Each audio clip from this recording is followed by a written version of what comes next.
This is Sarah again, and today we're joined by a lion. And so we'll be reading with this guy today, and today we'll be continuing to read The Twitts by Roald Dahl, illustrated by Quentin Blake. Okay, so we'll begin at chapter 10 and we'll read to chapter 15. Chapter 10, Mrs. Twitts Get a Stretching.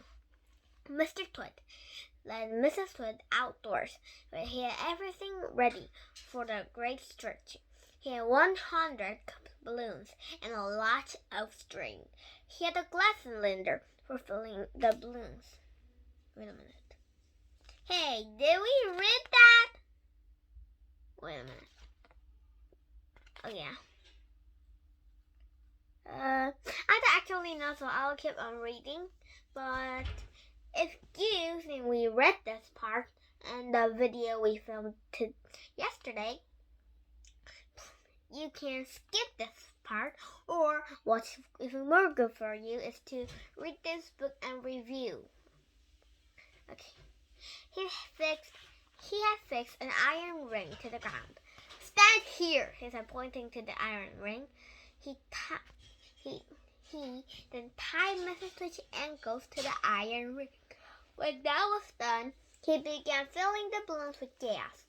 Each balloon was on a long string, and when it was filled with gas, it pulled on each string, trying to go up and up. Mr. Twitch tied the ends of the strings to the half top of Mrs. Twitch's body. Some he tied around her neck, some under her arms, and some on her wrists, and some onto her hair. Soon there were 50 colored balloons floating in the air above Mrs. Twitch's head. Can you feel that stretching, you? asked Mr. Twitch. I can, cried Mrs. Twitch. They're stretching me like mad. He put another 10 balloons. The upward pull came very strong. Mrs. Twitch was quite helpless now, with her feet tied to the ground, her hair and her arms pulled outward by the balloons. She was unable to move. She was a prisoner, and Mr. Twit ended to go away and live like there a couple of days and night to teach her a lesson. In fact, he was just about to leave when Mrs. Twit opened her big mouth and said something silly. Are you sure my feet are tied properly to the ground? He cried. If those strings around my ankle break, it'll be goodbye for me. That's what gave Mr. Twitch his second nasty idea. And sorry, but I might find a little weird today. Today I went to the dentist, my teeth are yeah, you can actually see it, but it feels a little too weird. So I might not talk that well. But you guys, please understand my feelings. Yeah, I really want to read with you. Okay. Chapter 11. Mrs. Twitch goes ballooning up. There's enough poo for me to take to the moon, Mrs. Twitch cried. Take you to the moon? Exclaimed Mrs. Twitch. What a ghastly thought. We wouldn't want anything to happen. Oh dear me, no. We most certainly wouldn't, cried Mrs. Twitch. Put some more strings around my ankles. Quickly! I want to feel absolutely safe. Very well, my angel, said Mr. Twit. And with his ghastly grin on his lip, he let down at her feet. He took a knife from his pocket, and in one quick slash, he cut through the strings, holding Mrs. Twitch's ankles to the iron ring. She went out like a rocket. Help! She screamed, help me! But there was no saving her now. In a few seconds, she was high up in the blue sky and climbing fast. Mr. Twit stood up below him. What a pretty sight," he said to himself. "How lovely those old balloons look in the sky. And what a marvelous bit of luck for me. At last the old hag is lost and gone forever." Look, it's a picture. Mr. Twit going up like a rocket. And can you see Mr. Twit down there? Yeah. Look at him. He's smiling, and he has a knife in his pocket and the iron ring. And Mrs. Twit is higher in the sky. Yeah. And these strings come from the balloon. And she looks really uncomfortable with the walking stick on her hand.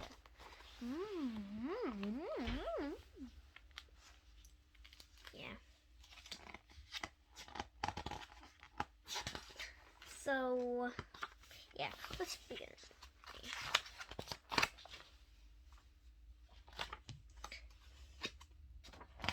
Chapter 12. Mrs. Twitch comes ballooning down.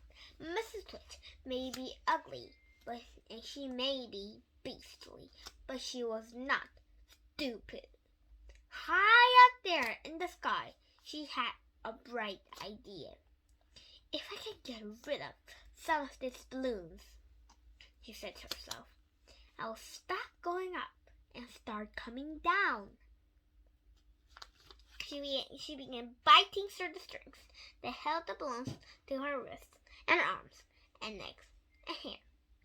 Each time she beat through the string and let the balloon float away, the overpull got less,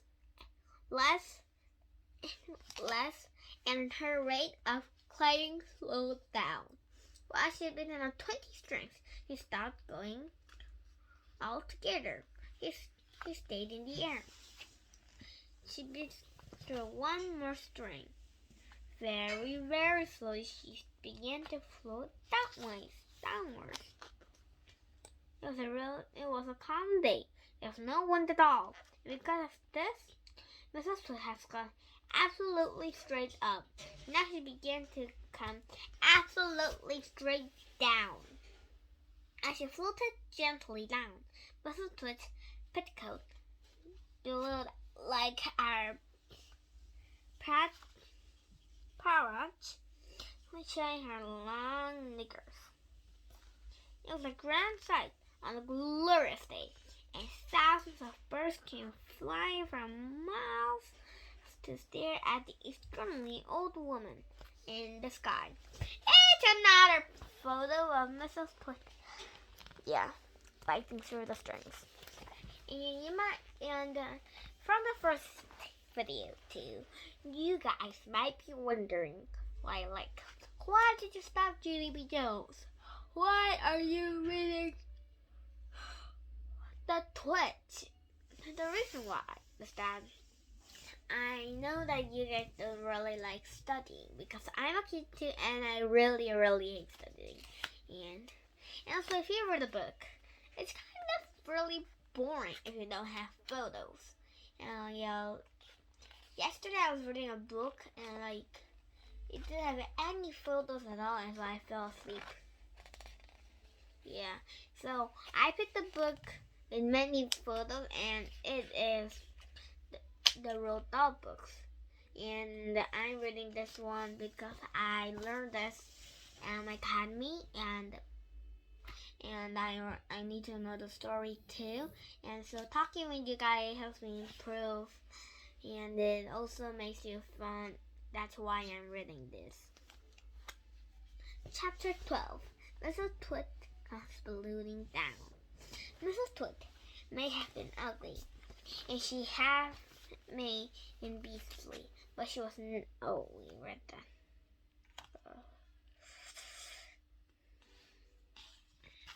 It was the next page. Chapter 13. Mr. Twit gets a hurried shock. Mr. Twit, who said he has just seen his ugly wife for the last time, he was sitting in the garden celebrating with a mug of beer.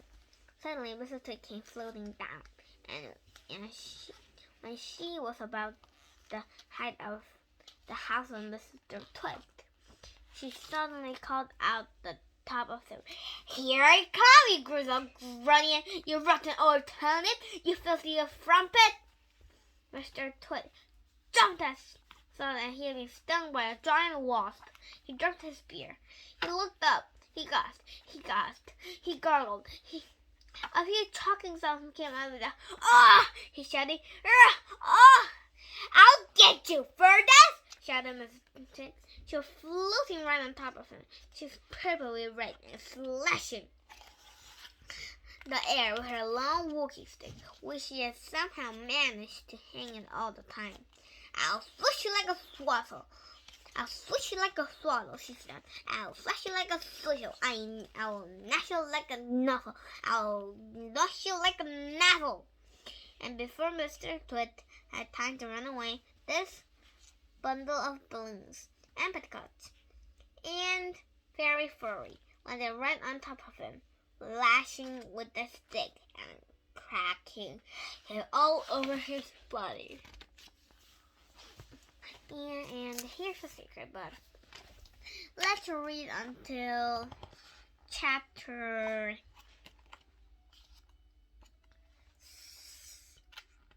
20 today. I really want to read a lot. Chapter 14. The house, the tree, and the monkey cage. But that's enough of that. We can't go forever watching these two disgusting people doing disgusting things to each other. We must get ahead with the story. Here is a picture of Mr. and Mrs. Twit's house and garden. Some house? It looks like a Oh, look at myself. Yeah, the photos of last page. Mr. Twitch getting a heart shock. Ooh, look at those balloons. Wow, look at their faces.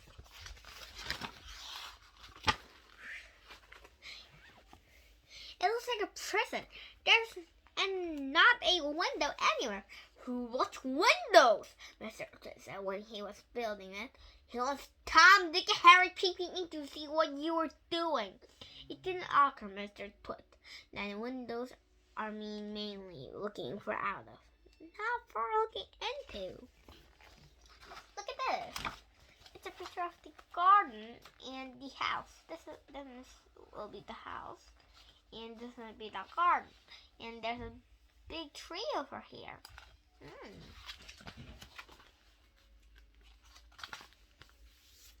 And what do you think of the ghastly garden? Mrs. Twit was the gardener. She was really good at growing thistles and stinging nettles. "I always grow plenty of spiky thistles and plenty of stinging nettles," she used to say. "It keeps out nasty little children." Near the house, you can see Mr. Twit's workshed. To the other side, there's the big dead tree. It never has any leaves on it because it's dead. And not far from the tree, you can see the monkey cage. There are 4 monkeys in it, and they belong to Mr. Twit. You'll hear about them later.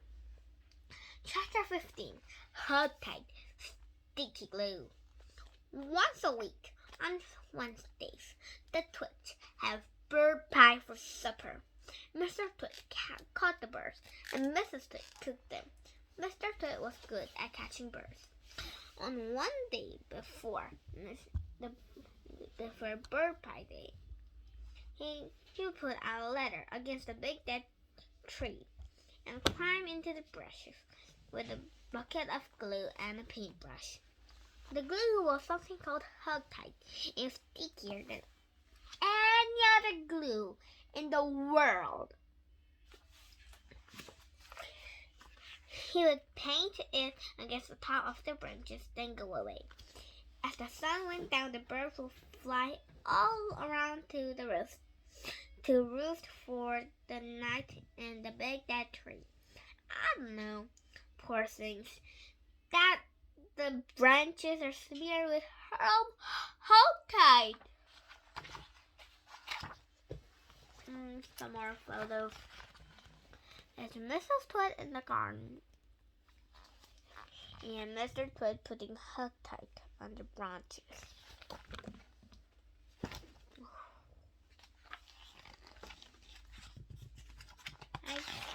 Yeah.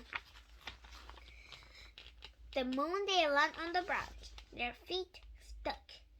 And that was that. The next morning, which was Bird Pie Day, Mr. Toad would climb up the ladder and grab all the richest birds that were stuck onto the tree. It doesn't matter what kind they are. Sun, grasses, blackbirds, sparrows, crows, little tiny worms, robins, anything. They all went into the pot for Wednesday's bird pie supper. Look at the minute, I need water.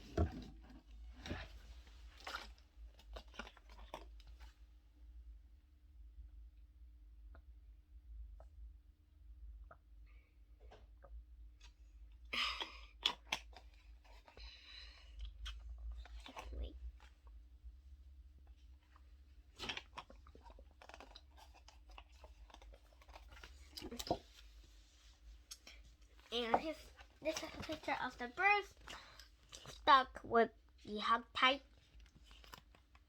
And this is the bird pie. Look at their feet here. They're poor. I wouldn't want to have human pie. Yeah. If I was a bird, when other birds get stuck under a tree, it might be a little weird if every bird has been stuck there every Tuesday night. And so I'll be watching what Mr. Twitts does, and I wouldn't go on that tree.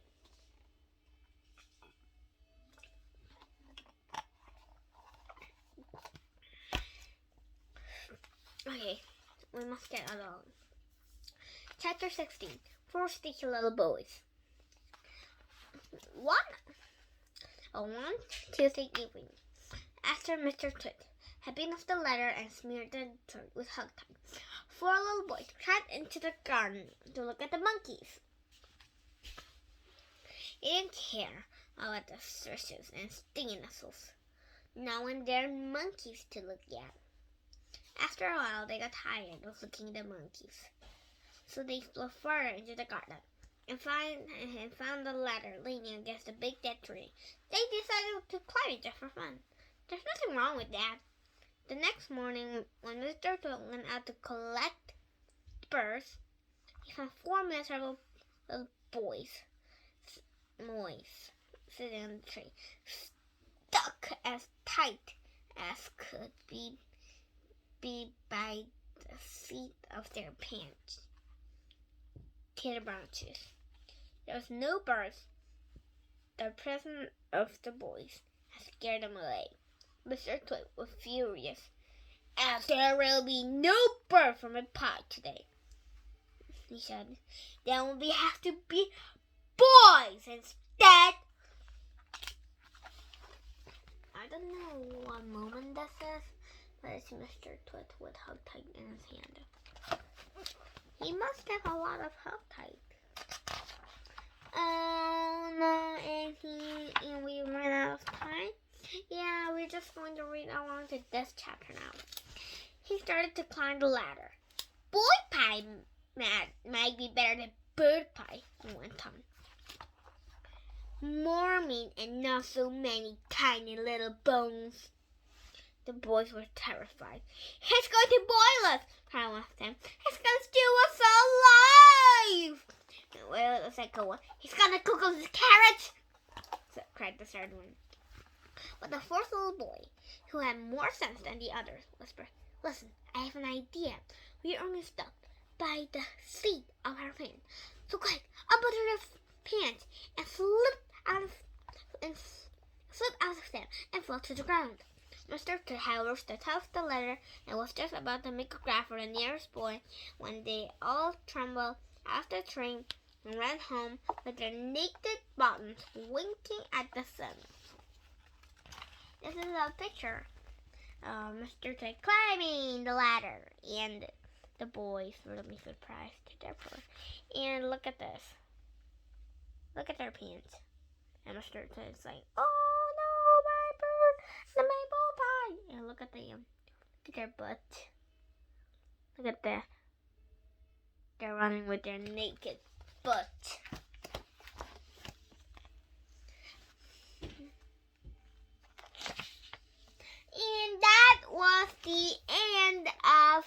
chapter 10 to chapter 16. And I hope you had a great day watching our video again with us. And please subscribe if you haven't subscribed me before. And I hope you have a great day.